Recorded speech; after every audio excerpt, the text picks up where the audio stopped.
Manila Broadcasting Company. Sa balita, komentaryo, isyu, serbisyo publiko. Aksyon Radio!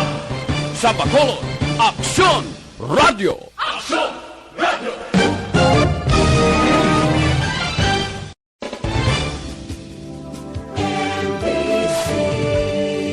Manila Broadcasting Company. Sa balita, komentaryo, isyu, serbisyo publiko. Aksyon Radio! Sa Bacolod, Aksyon Radio! Aksyon Radio!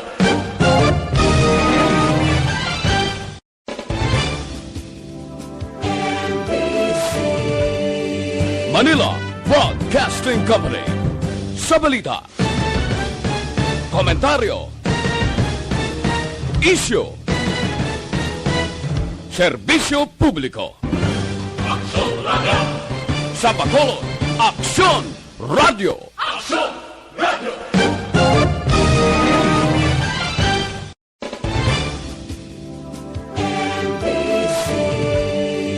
Manila Broadcasting Company. Sa balita, komentaryo, isyu, serbisyo. Actual Reports, second portion. Di kalidad, kag madalong ng mga analisis sa pinakainit na balita sa bilog na probensya kag nasyon. Actual Reports, second portion. Patas kag balanse na komentaryo sa mga issues kag mga balita nga nag-aapekto sa mga pumuluyo sa adlaw-adlaw nga tanan. Action Reports, second portion. Mupod sa veterano kag respetado nga komentarista, Action Fred Salanga. Karon nga adlaw Biyernes kitsa 23 na bulan sa Hulyo tuig 2021. Ang mga balita kag isyu nga aton talakayon karon nga aga idulong sa aton sang D3 Bayo. Dako ang mabulig sang D3 Bayo sa pagkakasang kagao nga nagtapik sa aton lawas. D3 Bayo tambal man sa ubo sipon kag hilanat tag 14 pesos lang produkto sang klinika di alternatibo. Kaginadulong man sa aton sang DTX 500. DTX 500 nagatinlo sa aton dugo nagasilhig sa mga impurity kag toxin sa aton atay. Nagabulig sa panubo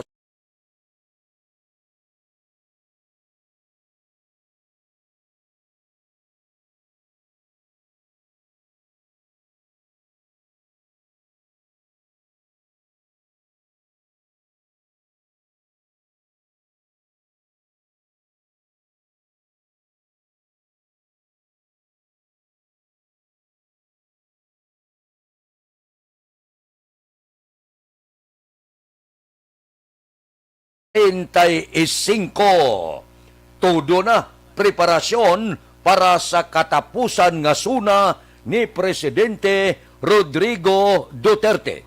Kung pamatian ta kahapon, ang spokesman sa Malacanang, sila niya hindi pagtalakayon sang presidente ang plano pamulitika sa tuig 2022. Ang hindi ko maintindihan nga si Mayor Sara Duterte Carpio, iya anak, nga daw hindi ko magtambong sa katapusan nga suna sang iya amay.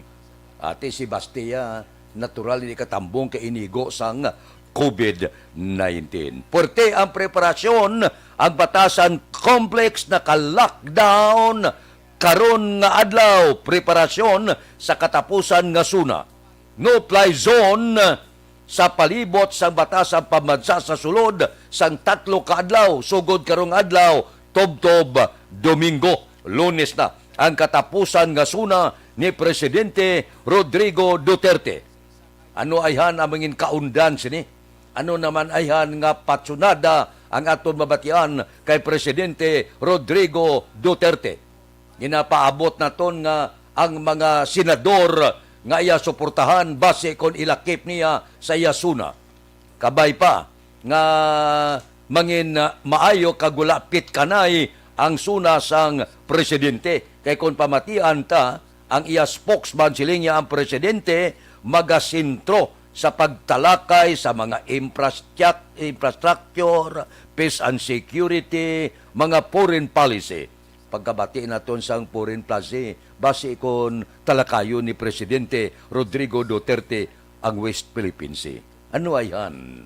Ang katapusan niya nga panugyan sining kontrobersyal nga ginaagawan sang pila ka mga kapungsuran.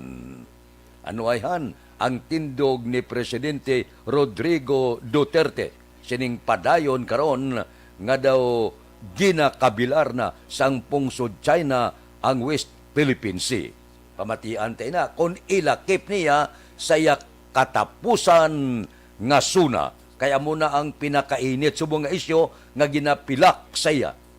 Nga ginapasulabi pa niya ang pungsod China sang sa iya propiedad sang pungsod Pilipinas.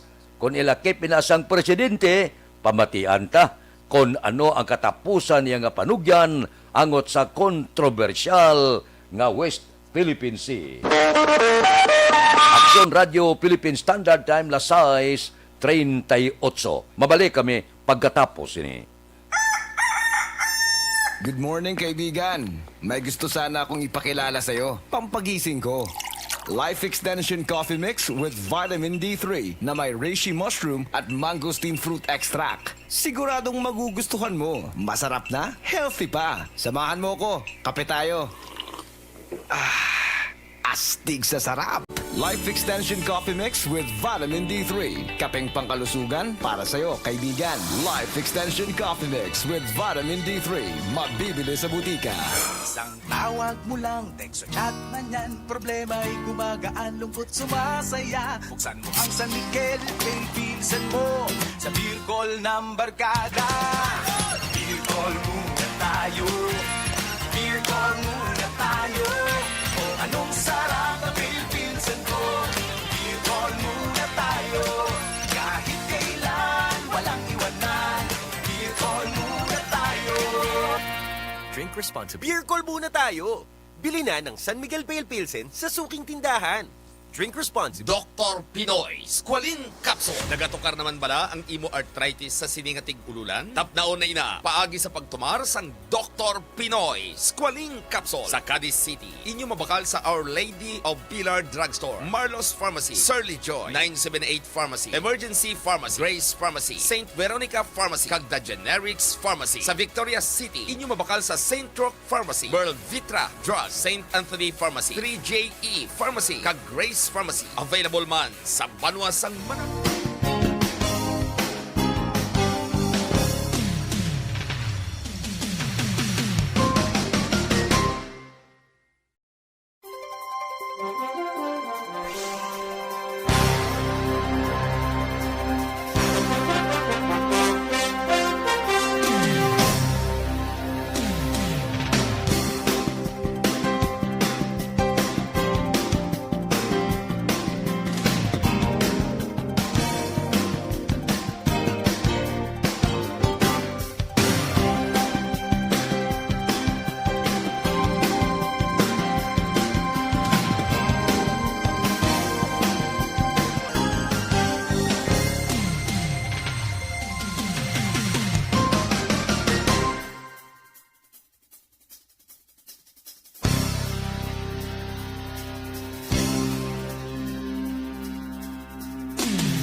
isyo idulong saton sang Santon Plus Herba nga habon.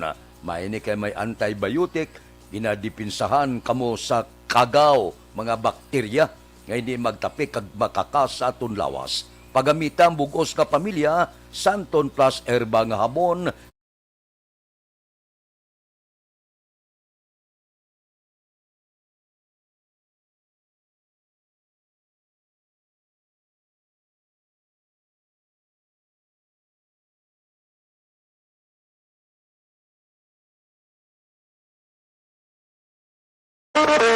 Aksyon Radio Philippine Standard Time, las 6:44. Nag-isyo na si Mayor Bing Leonardia sang mando ehekutibo numero 41 nagapalawig sang GCQ heightened restriction sa siyudad sa Bacolod tubtob Hulyo 31. Sa pumuluyo sa Bacolod, ang Executive Order numero 39 amo man na gihapon ang mga pagsulundan, mga pulisa tubtob sa Hulyo 31. Wala sa pagkambyo. Ang nagkambyo lang kay nagpadayon kita hasta sa Hulyo 31. Pitsa 22 kinahulat naton nga posible gaayo kagalaom kita nga base pa lang magnumo-numo ang status sang quarantine sa siyudad sa Bacolod. Pero siling ni Presidential Spokesman Harry Roque, ang pagpalawig sa GCQ HR sa Bacolod, magapadayon. Upod na to ng aklan kag kapis, tubtob Hulyo 31 man. Kailan taon ta? Sa Hulyo 31, kung may pagkulokambyo, ang status ang quarantine dire sa siyudad sa Bacolod. Sige lang kita, tuman lang kita kung ano ang mga mando sang national, provincial, kag lokal sa mga health protocol nga ginapatuman. Base ko mag-us-us man ang mga inigo sang COVID-19, kay base ko magbalik kita sa halog-halog nga kwarentina sa masunod pagkatapos ang Hulyo 31. Aksyon Radio Philippine Standard Time, las 6:46. Mabalik kami pagkatapos ini. Linibo na ka mga Pilipino ang nagakalamatay kag nagaantos bangod sa high blood pressure.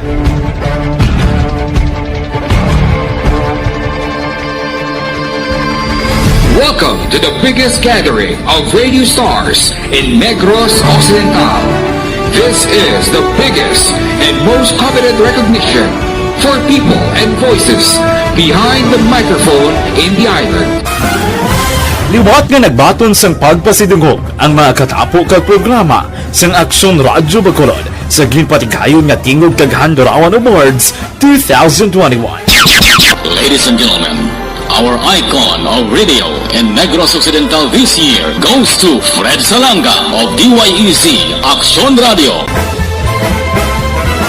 Ginkilala bilang icon of radio in Negros Occidental, si Aksyon Fred Salanga. Anchorman of the Year, si Aksyon Boy Duran. Ladies and gentlemen, for Anchorman of the Year, and the winner is Renato Boy Duran of DYEC Aksyon Radio. Reporter of the Year, si Aksyon Eric Magmanwa. For Best Reporter of the Year, and the winner is Eric Magbanwa of Aksyon Radio Bacolod. Special Awards for Broadcast Engineering, si Aksyon Henry Espolgar. Our Tingog kag Handurawan Awards Special Awards for Broadcast Engineering. And the winner is Henry Espolgar, DYEZ Aksyon Radio Bacolod. Best Entertainment Program for AM, ang harana sa DYEZ Aksyon Radio Bacolod. Nominees for Best Entertainment Program for AM, Ronda Extra, Tingog Mo, Tukibon Ko, and Harana. And the winner is Harana by Aksyon Radio Bacolod. Aksyon Radio Bacolod, number 1! Madamo nga salamat mga ka-aksyon sa padayon nga pagsalig sa matugtuod nga numero 1 nga istasyon. DYEZ Aksyon Radio Bacolod. Aksyon Radio Bacolod, number 1!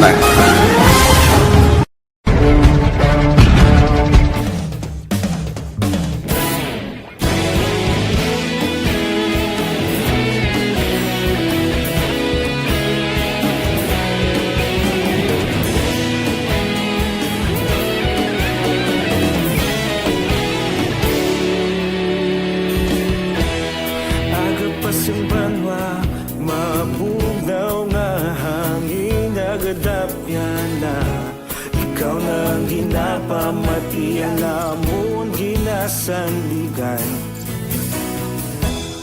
Tingog sang probinsya, kamatuuran ginapalap na.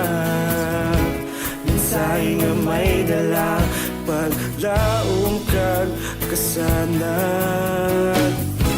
Tinuig na nagligan, ikaw gihapon ang ako nga istasyon. Sa pagbudlak sang adlaw, sa pagtuhaw sang biton. Mga balita nga dala inspirasyon.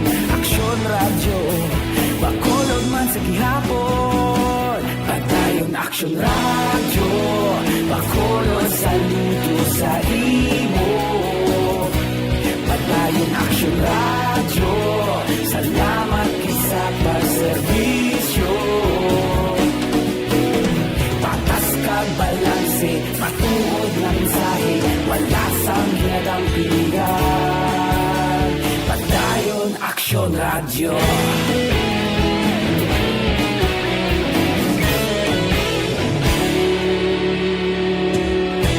Pagkolon nun kag negrosanon, inyong nga pamatian. Istasyon nga nagapalaplag sang kamatuuran. Mabakod nga prinsipyo, reporter handa sa serbisyo. Kahapon, karon kag sa gihapon, kita magapadayon.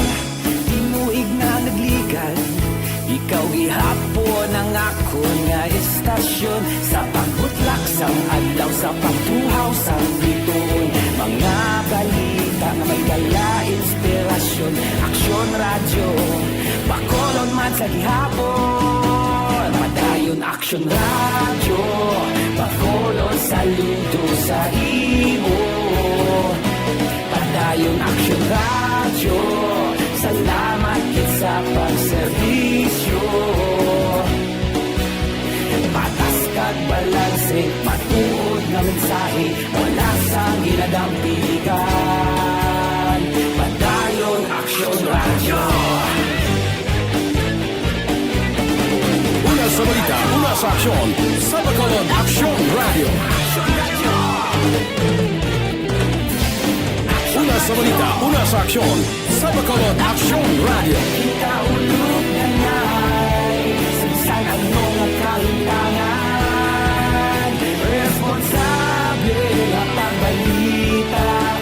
Aksyon Radio Philippine Standard Time, lasay 52. Ang masunod nga isyo idulong sa aton sang Federlip Lending Corporation. Kinapahibalo ang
Aksyon Radio Philippine Standard Time, lasay 53. Isa naman ka komentarista, bugto naman ang ginawa. Linutang patay. Ini siya nga broadcaster, makaduwa na ini, tingwaan nga patyon, sang tuig 2017, gintinguan man, nakalwas. Convicted man ini siya sa kasong libel, nakapiyansa. Kahapon, wala gid siya makalwas. Patay gid mismo sa istasyon sa siyudad sang Cebu. Kahapon sang aga, Hulyo 22. Ang report ni Gasiling nga bag-o lang tapos ang programa, si Rick Cortez ini siya. Manugsakay na siya sa salakyan. SUV tong salakyan niya. Sos, linutang, duwa kataglutang ang responsable sa krimen. Hiningagaw ang pobre dala sa ospital, pero gindeklarar dead on arrival sa hospital. Puerte, no? Amo na blakon ga pangalagad ka. Kung komentarista ka, amo na, pabuton mo gina.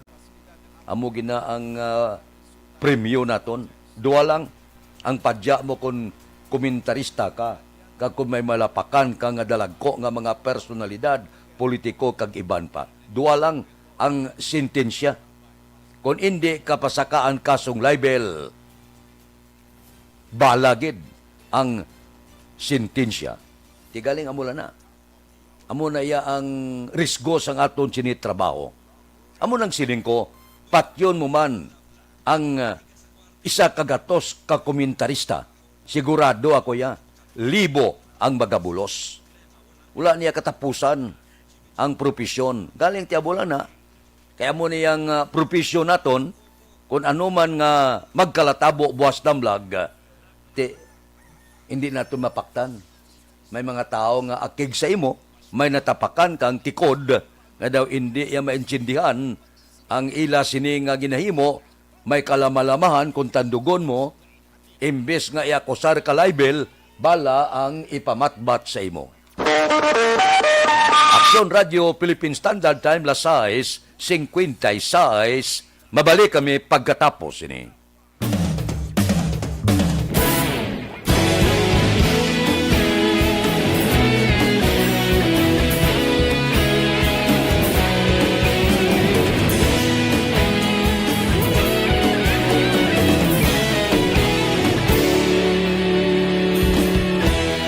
Agapasang banwa, mabugaw nga hangin agadapyan na.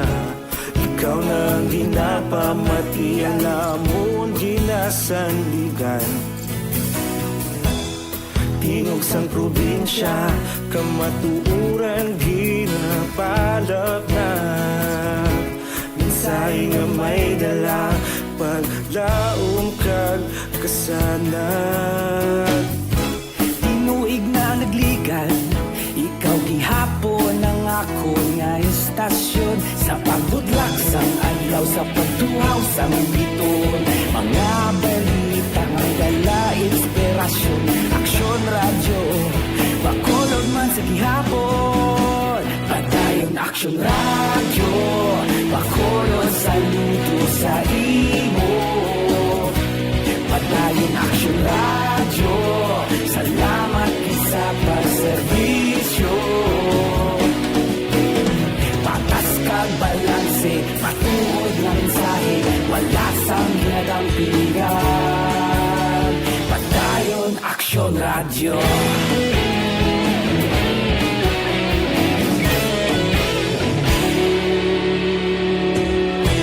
Pagkulong nun kag negrosanon, inyong pamatian. Istasyon nga nagapalaplag sang kamatuuran. Mabakod nga prinsipyo, reporter handa sa serbisyo. Kahapon, karon kag sa gihapon, kita magapadayon.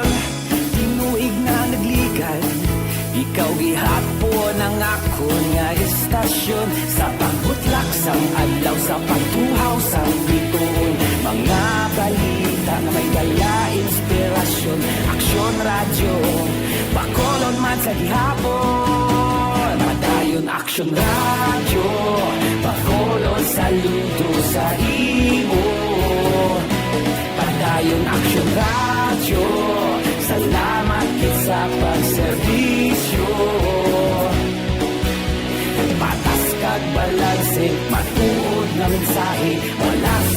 madampigan. Padayon Aksyon Radyo.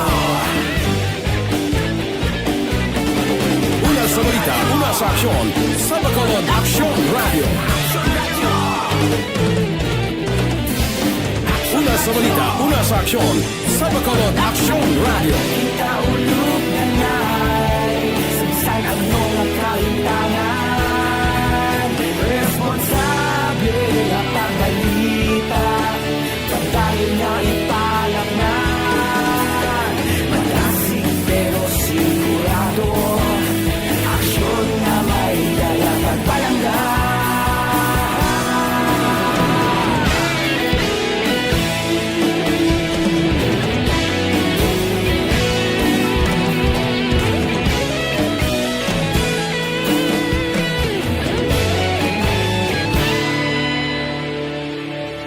Madayon Aksyon Radyo, Bacolod saludo sa imo.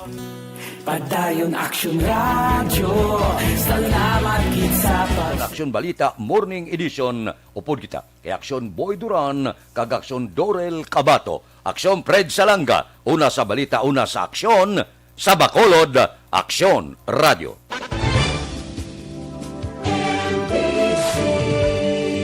Manila Broadcast